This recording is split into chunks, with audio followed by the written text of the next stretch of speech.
نمیدونم کدوم رو بار داغ کنم.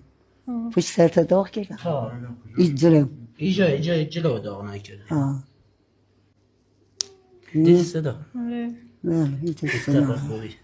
الان شما دردت نگیره؟ نه. من بار اول همونی که داغ میکنم همیشه. بله همیشه که داغ میکنه دیگه.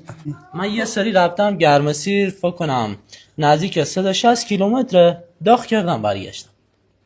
خب یعنی واقعا بعد تازه جاده خاکی کلی درد است. واقعا تاثیرشو دیدی؟ بله هم تاثیرشو دیدم. یعنی نفر دیگه تا بچه‌هاش میشتن رید دستشو بلندش میکردن ده شب شده. اینا من داغش کردم سر رو دیگه همچی سالم شده همین دوره میگرده مثل پسر پیرمرد میام.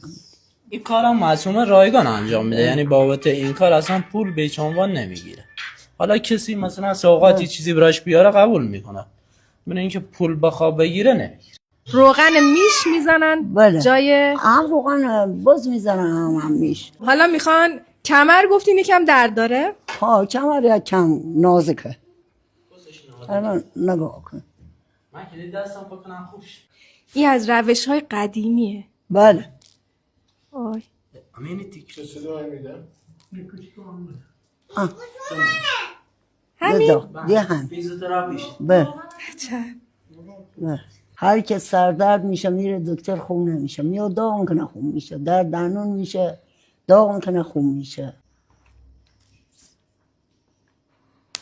یه جمعی چه صدا میده. این باد گرم داشت. بله.